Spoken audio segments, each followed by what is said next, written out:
Alhamdulillahi Rabbil Alamin, wassalatu wassalamu ala khairi khalqillahi ajma'in, nabiyina Muhammadin wa ala alihi wa sahbihi wa man salaka tariqahum wa iqtada bi hadihim ila yawmiddin. Falenderojmë Allahun subhanahu wa taala dhe dërgojmë salavat dhe selame mbi të dërguarin e tij të fundit, Muhammedin alayhi salatu wassalam, mbi familjen e tij të ndershme, mbi shokët e tij fisnik dhe mbi të gjithë ata që e pasojnë rrugën e tyre deri në ditën e gjykimit. Vëllezër të ndershëm, takohemi sërish me ligjëratat javore, të cilat i mbajmë ditëve të mërkura pas namazit të jacis.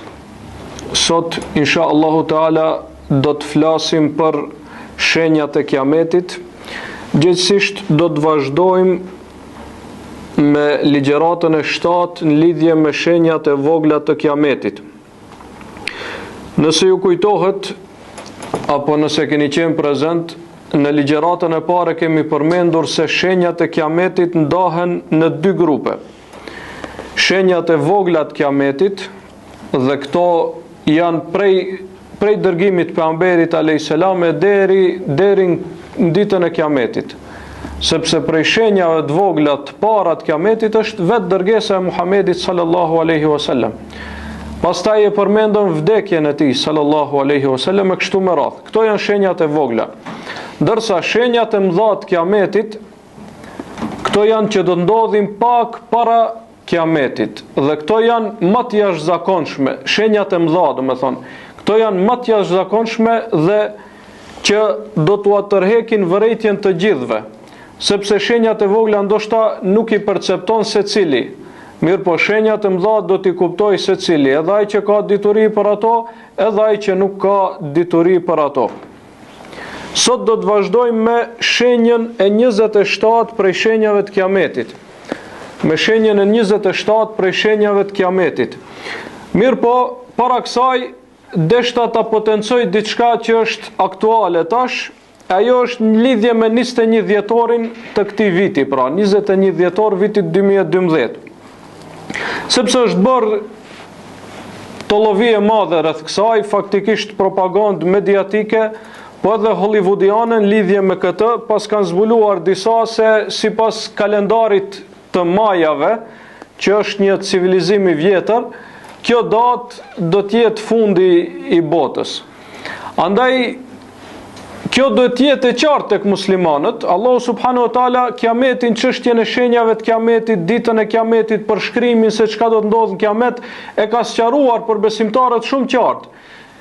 Dhe e ka sqaruar po ashtu se këtë nuk mund ta di askush përveç tij, datën kur do të ndodhë kjo.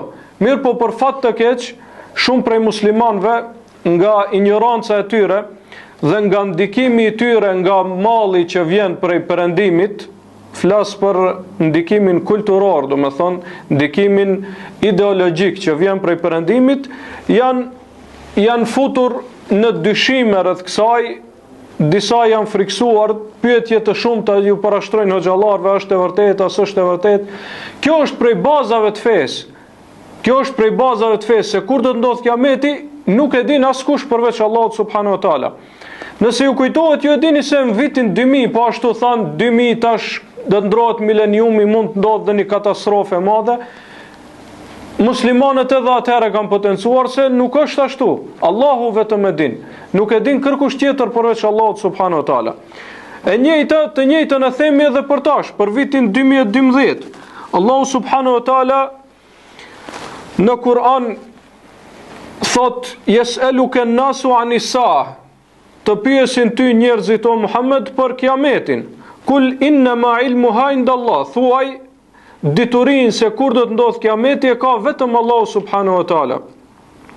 Wa ma yudrike la'alla as-sa'ata takunu qariba, e ku e din ti, ndoshta kiameti është afër. Ky ajet kuranor po tregon se edhe më herët njerëzit kështu kanë qenë, kanë desh ta dinë se kur o kiameti. Kështu është shpirti njerëzor. Dëshiron që të ardhmen atë çka do të ndodhë në të ardhmen, gjërat e fsheta dëshiron t'i di. Dhe të njëjtën pyetje ja kanë bërë edhe pejgamberit alayhis salam. Dhe Allah po e urdhron që të thotë thuaj nuk e din se kur do të ndodhë kiameti askush. dituria e kësaj është tek Allahu. Thuaj, dituria e kësaj është tek Allahu. Wa ma yudrik la'alla sa'at takunu qariba, pastaj thotë ku e din ti? Pra edhe ti o Muhammed nuk e din. E ku e din ti? Ndoshta kiameti është afër. Ndoshta kiameti është afër. Po ashtu në hadithin e Xhibrilit, kur vjen Xhibrili në formë të njeriut tek mexhlisi i pejgamberit alayhis salam në mesin e shokëve të tij, sahabëve të tij, njëra prej pyetjeve që ja bën, e pyetën për kiametin. Akhbirni ani sa, më trego për kiametin. I thot pejgamberi alayhis salam, mal mas'ulu anha bi a'lama min as-sa'il. Asaj që e bën pyetjen, e as i pyeturi nuk e din këtë gjë. Po thot pejgamberi alayhis salam se as ti o Xhibril, e as unë nuk e dim këtë. Mirë po, forma se si e thuri këtë përgjigje pejgamberi alayhis salam tregon se asnjë pyetës dhe asnjë i pyetur asnjëherë nuk do ta di këtë çështje. Se pejgamberi alayhis salam nuk tha as unë as ti nuk e dim. Kishte mundësi të thotë kështu pejgamberi alayhis salam. Mirë po jo, tha asaj që pyet e as i pyeturi nuk e din këtë çështje. Që do më thonë asnjë pyetës deri në ditën e gjykimit dhe asnjë i pyetur nuk do ta qelloj për këtë mesele, se kur do të ndodh kiameti.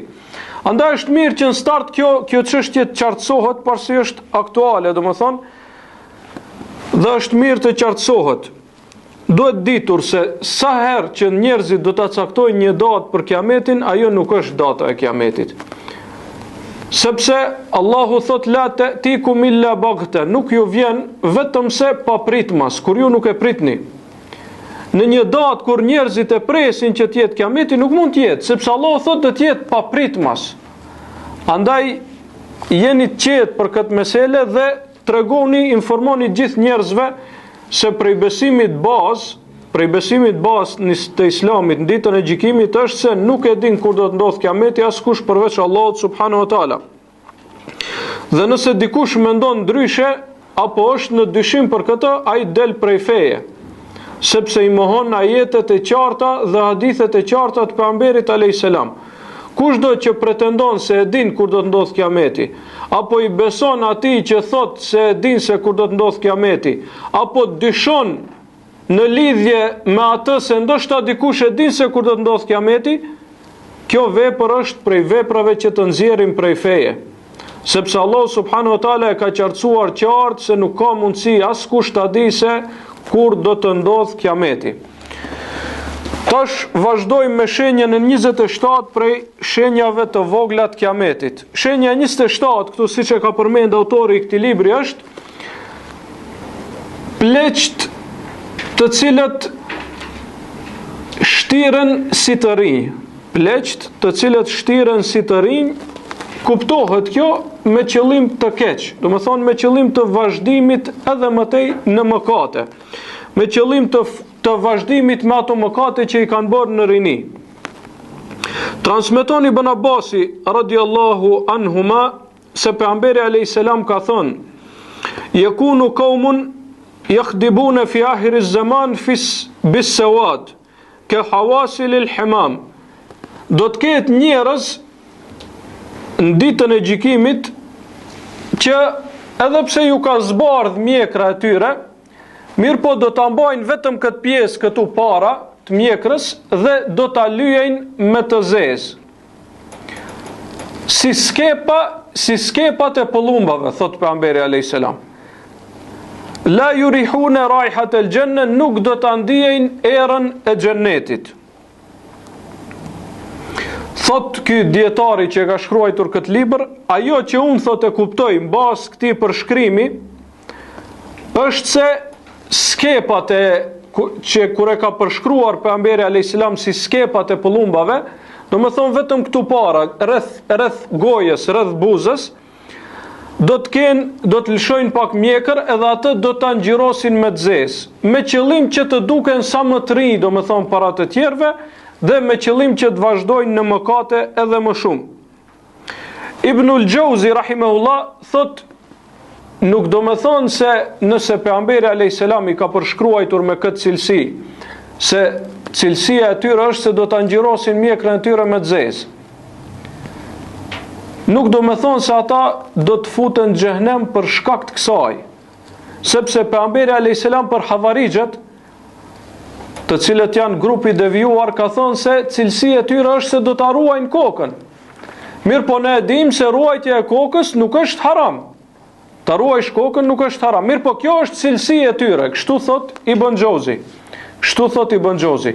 Thot pejgamberi alayhis salam i ka cilësuar me këtë për shkak që të kuptohet, që të dihet, që të e tregon pra një cilësi të tyre. Mirë po nuk do me thonë se mëkati i tyre i cili i fut në xhehenem është mu ky mëkat. Mirë po, sa i përket ngjyrosjes me zezë për burrat, e ka ndaluar pejgamberi sallallahu alaihi wasallam. E ka ndaluar që burrat të ngjyrosin mjekrën ose kokën e tyre nëse ju zbardhohet me zezë. Dhe e ka lejuar me ngjyra tjera. Transmetohet në sahih se nga Xhabir ibn Abdullah radiallahu anhu se kur u çlirua Mekja e sollën babën e Ebu Bekrit radiallahu anhu apo Ebu Kuhafen, i cili e kishte edhe kokën, edhe flokët, po edhe mjekrën i kishte shumë të bardha, do më thonë komplet totalisht ishte zbardh. Pejgamberi alayhis salam ju tha: "Gayyiru hadha bi shay wajtanibu as-sawad." Ndryshojeni këtë me ndonjë ngjyrë, mirë po jo me të zezë. Ndryshojeni këtë me ndonjë ngjyrë, mirë po jo me të zezë.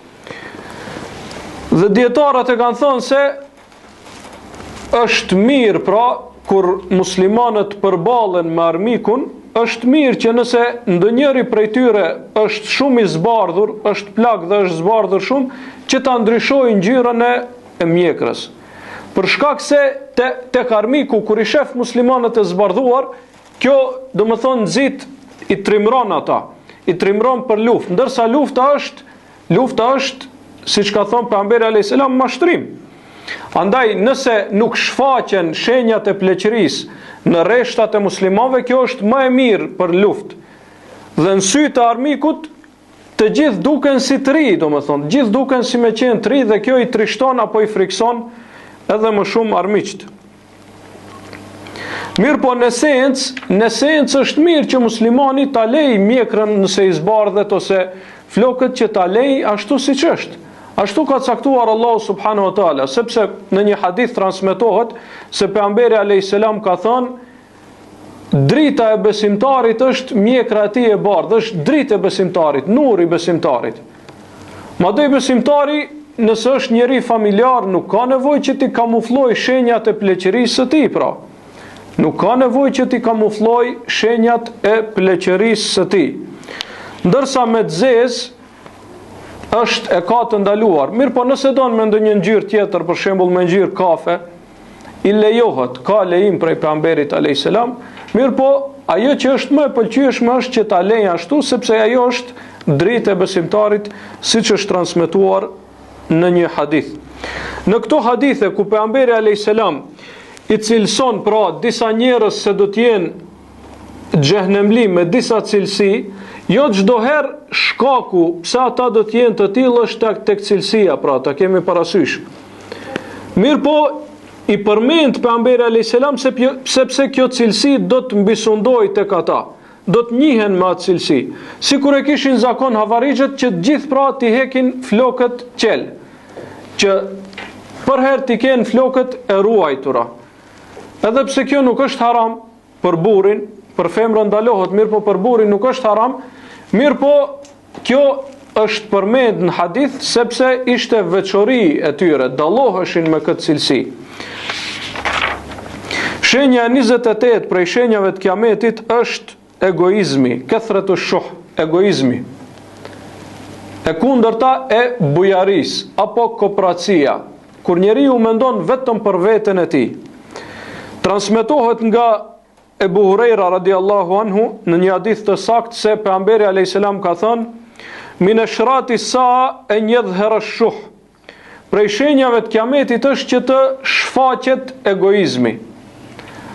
Në gjuhën arabe kur thot yadhhar, apo dhuhur është për qëllim diçka që mbisundon shoqëri. Nuk i thohet gjithherë kur ekziston, sepse egoizmi ka ekzistuar çdo herë tek njerëzit. Mirë po nuk ka qenë dukuri mbisunduese në shoqëri. Ka pas njerëz bujar më shumë në të kaluarën. Mirë po para kiametit do të shtohen njerëzit të cilët janë egoista dhe do të mbisundojnë shoqëri. Ai i cili e bën të kundërtën është bamirës, do të jetë pak. Po edhe atëherë kur do ta bëj sebeb interesit që e ka për këtë vepër. Sepse bamirësia do të jetë në interes të tij.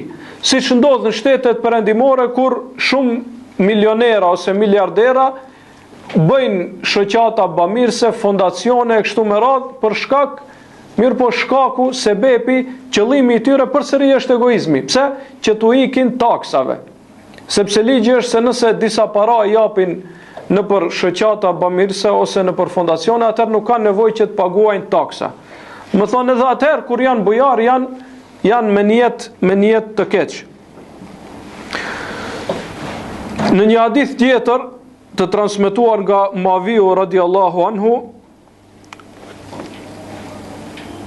thuhet se pejgamberi sallallahu alaihi wasallam ka thënë: la yazdadu al-amru illa shiddatan wa la yazdadu an-nasu illa shuhan. Sa më afër kiametit, në të ardhmen, thot pejgamberi alayhis salam, çështja do të vazhdojë të bëhet vetëm më e rëndë dhe njerëzit do të vazhdojnë të bëhen vetëm më egoista e më egoista. Dhe egoizmi është karakteristik apo cilësi e urryer. Allah subhanahu wa taala e ka ndaluar dhe ka thonë se kush mbrohet prej tij është prej të shpëtuarve. Thot Allah subhanahu wa taala: "Wa man yuka shuhha nafsihi fa ulaika humul muflihun." Kush mbrohet prej egoizmit në vetveten e tij, ata janë të shpëtuarit. Transmetohet nga Xhabiri radiallahu anhu se pejgamberi sallallahu alaihi wasallam ka thënë: ittaku dhulm, ruajuni nga zullumi, nga padrejtësia, mos bëni zullum. Fa inna dhulma dhulumatun yawm al-qiyama, sepse padrejtësia do të jetë errësirë për atë që e bën në ditën e gjykimit. Nuk do të ketë dritë në ditën e gjykimit ai i cili është i padrejtë.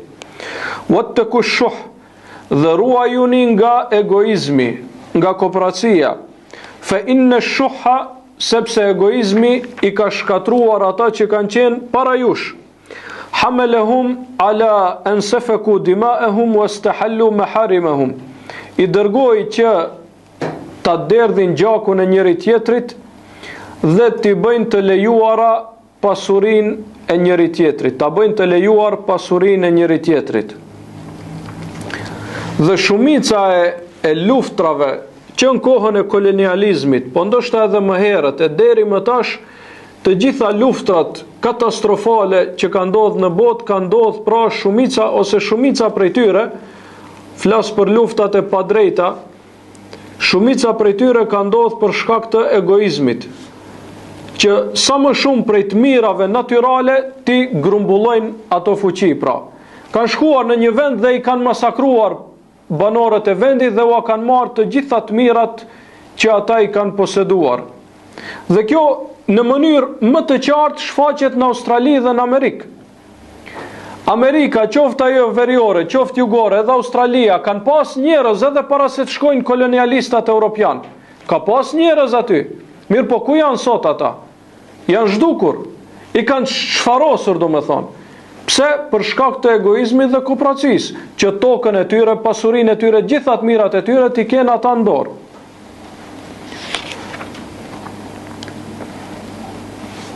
Shenja 29 prej shenjave të kiametit është shtimi i tregtisë.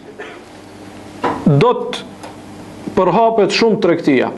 E përmendëm më herët në dersin e kaluar apo para 2 derseve se prej shenjave të kiametit është se do të afrohen tregjet. Do të afrohen tregjet. Ju kujtohet, e kemi përmend. Do më thonë, tregjet do të afrohen. Si do të afrohen, e sqaruam se do të afrohen në të çmimet e tyre. Do më thonë, do të jenë çmime globale përafërsisht, e po ashtu do të afrohet edhe hapësira mes tyre, sepse do të ketë mjetet udhëtimit që janë më të shpejta. Dhe të dyja këto janë realizuar. Dhe do të shtohet tregtia, po edhe kjo është realizuar. Më herët nuk kanë qenë të njohura të gjitha këto llojet mallrave të shumta të ndryshme, qoftë në teknologji, qoftë në veshmbathje, qoftë është ditë një komb e ka pas veshmbathjen e vet tradicionale dhe atë ka vesh. Secili komb është veçuar prej kombit tjetër me teshat e veta kombëtare tradicionale që i ka pas, edhe ato tesha janë prodhuar. Për shembull, ta marrim si shembull veshmbathjen. Ato tesha janë prodhuar dhe janë konsumuar nga populli dhe kaq. Mirë po tash jo, ke me mija firma për tesha, ke me mija firma ushqimore që prodhojnë produkte të ndryshme ushqimore. Gjitha këto janë pra vërtetim i fjalëve të pejgamberit alayhis salam se do të shtohet tregtia. Aq shumë sa që edhe gratë do të bëhen të barabarta me burrat në tregti. Do të thonë do të shtohet edhe në mesin e grave. Dhe kjo nuk është ndaluar pra në Islam. Po potencojmë se nuk është ndaluar që gruaja të ketë pasurinë të vetën dhe të bëjë tregti. Mirë po përmendet si shenjë kiametit se do të shfaqet shumë. E nuk do më thonë se është ndaluar. Kemi thonë edhe më herët se nuk do më thonë se çdo shenjë kiametit është negative. Ka shenjat kiametit që janë pozitive. Si për shembull çlirimi i Konstantinopolit apo Istanbulit, çlirimi i Jerusalemit, ardhja e pejgamberit alayhis salam. Gjitha këto janë shenjat kiametit, mirë po janë pozitive, nuk janë negative. Transmeton Imam Ahmedi nga Abdullah ibn Mesudi radiallahu anhu se pejgamberi sallallahu alaihi wasallam ka thënë: para kiametit fushuut tijare, do të përhapet shumë tregtia, shumë do të përhapet. Hatta tushariku al-mar'atu zawjaha fi at-tijara, derisa gruaja do të bëhet ortake e burrit saj në tregti. Do të bëhet ortake e burrit të saj në tregti. Kjo pra do të ndodh para kiametit. Më herët këtu tek ne në vendet arabe, në lindjen e mesme, po edhe në perëndim, gratë nuk janë marrë shumë me kësi lloj punësh, pra që janë jashtë shtëpisë. Kanë qenë më modeste, po edhe veshjen i kanë pas më modeste, qoftë në perëndim, qoftë në lindje. Mirë po para kiametit, po thot pejgamberi alayhis salam se do të përhapen shumë, do të qëndrojnë ndoshta 8 orë, 10 orë në shitore për të bërë tregti. Më herët këtë punë e kanë kryer burrat. Gruaja ka ndetë si zonjë në shtëpinë e saj, e ka përgatitur ushqimin, është kujdesur për fëmijët e saj. Mirë po, pas luftës së dytë botërore, u munduan që emancipimin e gruas ta bëjnë në mënyrë artificiale, duke e futur që të bëj punë të rënda në fabrik, duke e detyruar që të qëndroj gjithë ditën jashtë shtëpie e kështu me radhë. Pse nuk punon princesha për shembull, ose mbretëresha, ose pse s'rin në shitore gjithë ditën për shembull 10 orë shese, nëse qenë ka çaq mirë ajo punë. Kurse muslimani i cili dëshiron që mos ta mundoj gruan e vet, që mos ta preokupoj me çështjen e riskut, i thon ti po e shtyp atë. Pse po e shtyp, ajo rrin si mbretëresh në shtëpinë e saj, çdo gjë i sigurohet, është në ambient të mirë familjar. Çka është problemi? Pse duket si e shtypur? E njëjta edhe për mbulesën. Kur vjen që një muslimane të mbulohet, del modeste në rrugë, jo, kjo është e shtypur. Ndërsa ato motrat e nderit, ato e kanë zgjedh vetë atë punë. Pse standarde dyfishta, do më thonë standarde të dyfishta.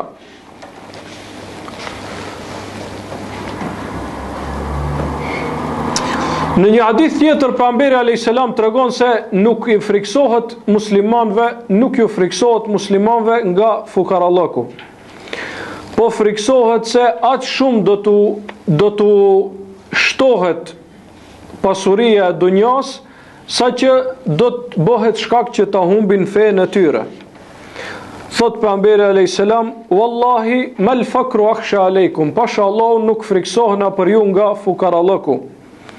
Walakinni akhsha aleikum an tubsat ad-dunya aleikum. Mirë po unë friksohem se do t'ju jepet dunjaja juve. kema busitat ala men kane qablekum, ashtu si që ju dha popujve që ishin para jush. Fatanafasuha kema tanafasuha wa tuhlikukum kema ahlakathum, dhe ju të bëni gara në të ashtu si që bën gara popujt e mëparshëm, dhe t'ju shkatroj ashtu si që shkatroj popujt e mëparshëm. Islamikisht pasuria nuk është e uryer dhe nuk është e ndaluar. Mirë po ajo që është ndaluar në Islam është që pasuria të bëhet qëllim në vete. Sepse edhe ajo është sprov. Allah subhanahu wa taala i sprovon në robërit e tij edhe me të mira edhe me të këqija. Nuk është kush që sprova të jetë diçka e keqe. Edhe e mira është sprov. Si është sprov? Është sprov që ta shohësh se, për shembull pasuria, që ta shohësh se a do ta fitosh me halal, a do ta harxhosh në halal, a do t'i japish hakun e saj që është dhënia e zeqatit e kështu me radhë. Dhe kjo sprov për disa njerëz është më e rëndë. Për disa njerëz është më e rëndë. Andaj kësaj ju ka friksuar pejgamberi alayhis salam, se kur do t'ju jepet pasuria muslimanëve, do ta bëjnë atë qëllim në veti. Nuk do të shikojnë se e fitojnë me halal a me haram, nuk do të shikojnë se e harxojnë halal a në haram, nuk do t'ja japin hakun. Andaj për fat keq, më së shumti që japin zeqat janë njerëzit mesatar që nuk kanë shumë pasuri. Të pasurit me pasuri më të madhe janë më koprac, për fat të keq. Për fat të keq. Andaj transmetohet si lutje pra prej muslimanëve, të cilët kanë bërë lutje: o Zot, bëre që pasuria të jetë në dorën time, e jo të futet në zemrën time. Ndërsa njëri prej dietarëve thot, pasuria është shërbëtore shumë e shkëlqyeshme, mirë po është zonjë shumë e poshtër. Nëse e bën shërbëtore pasurinë të shërbejë ty, atëherë është shërbëtore shumë e shkëlqyeshme. Ti kryen nevojat, ti lehtëson punët. Mirë po nëse e bën zonjë, nëse bëhesh rob i asaj, atëherë dije se është zonjë shumë e keqe. Zonjë shumë e keqe. Shenja e 30 prej shenjave të kiametit është kathratu zelazil, shtimi i tërmeteve. Do të shtohen shumë tërmetet para kiametit. Thot pejgamberi alayhis salam, la takumu sa hatta takthura zelazil. Nuk do të ndodh kiameti derisa të shtohen shumë tërmetet. Këtë hadith e transmeton Buhariu. Në një hadith tjetër që e transmeton Imam Ahmedi dhe është sahih, pejgamberi alayhis salam ka thënë: bejne jedej sa mautan shedid wa ba'dahu sanawatu zelazil. Para kiametit do të ketë një epidemi të rëndë që do t'i bëj që të vdesin shumë njerëz, dhe pas kësaj do të vinë vitet e tërmeteve. Pas kësaj do të vinë vitet e tërmeteve. Ibn Hajeri rahimahullah, duke e komentuar këtë hadith, thot: ka ndodhur tërmetet edhe në kohën e tij, edhe më herët, thot ka ndodhur tërmeten, lindjem, perëndim, janë shfaqur tërmetet në për tokë. Mirë po thot, ajo që është për qëllim këtë hadith është numri i tyre do të jetë jashtëzakonisht i madh dhe do të jenë më të vazhdueshme. Domethënë sa ndalet një tërmet vazhdon tjetri. Do të jetë pra pak më jashtëzakonshme kjo më afër kiametit. Kur do të vi, thot, më afër kiametit, do të jetë numri i tërmeteve, po edhe intensiteti edhe fuqia e tërmeteve do të jenë shumë më të larta se sa që kanë qenë më herët.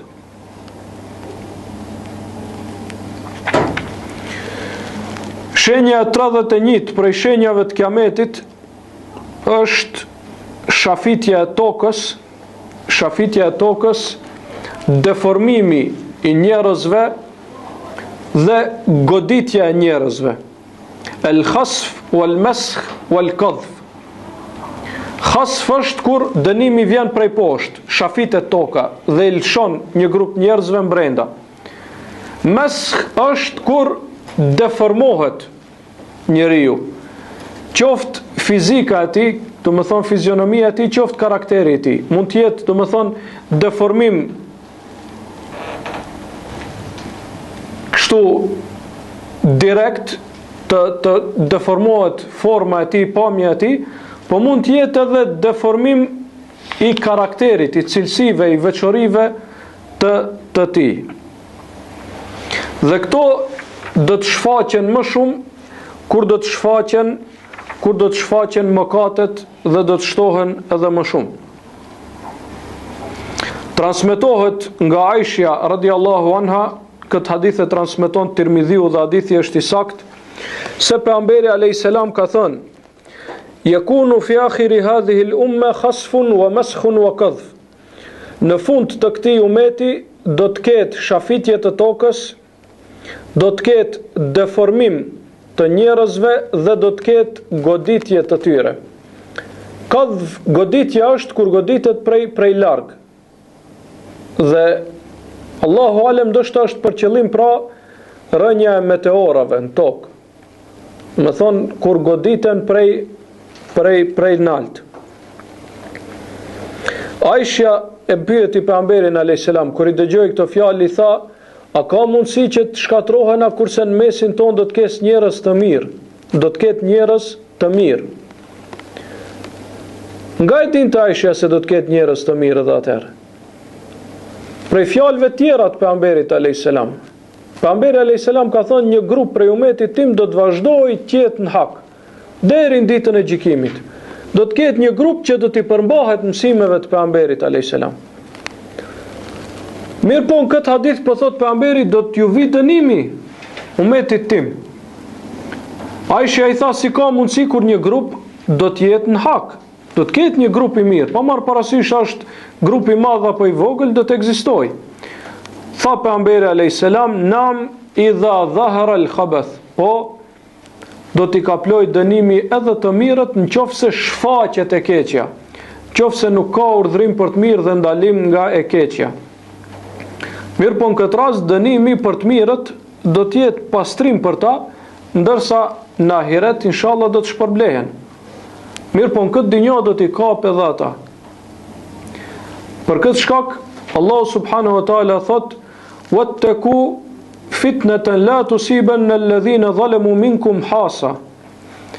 Keni kujdes nga një fitnë e cila nuk i kap vetëm ata që kanë bërë zullum për juve, po i kap të gjithë. Kur vjen fitnja pra, i kap të gjithë.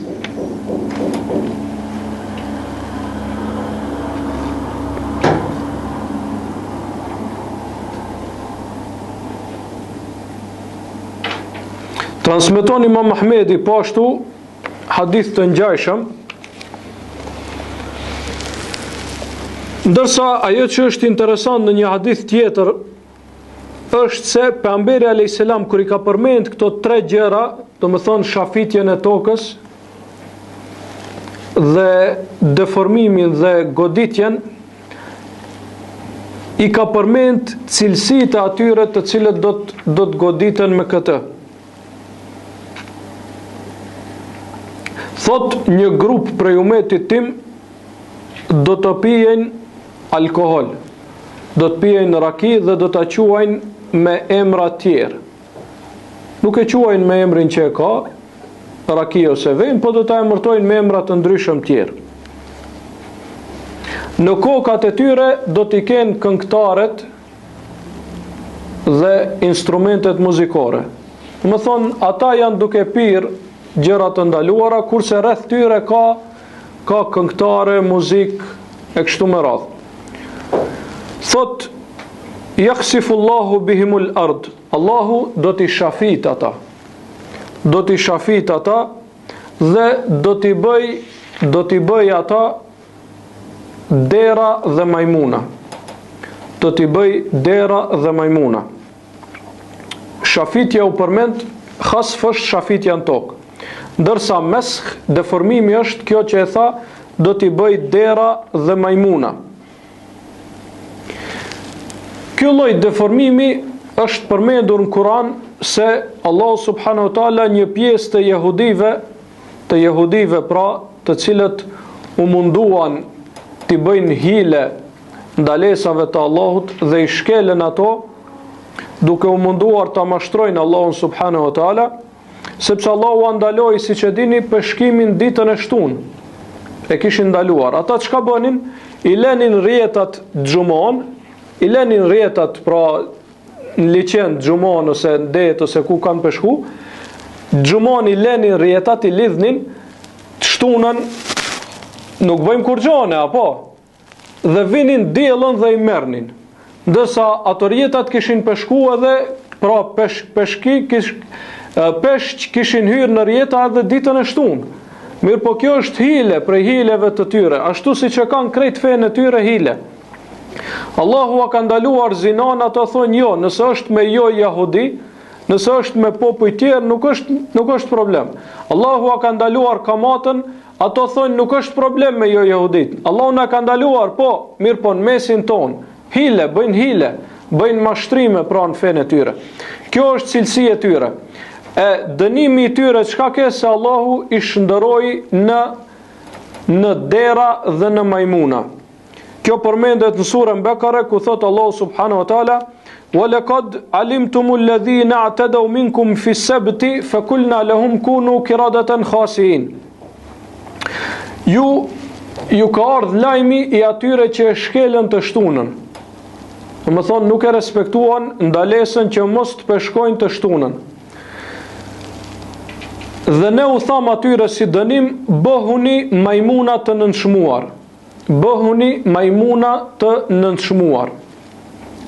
E tash, tek deformimi, kur kanë ardhur dietarët dhe kanë sqaruar, a janë bërë me të vërtet majmuna kështu në fizionomi, në pamje, apo është për qëllim se Allahu a ka vullosur zemrat e tyre dhe u a ka larguar cilësitë e mira njerëzore.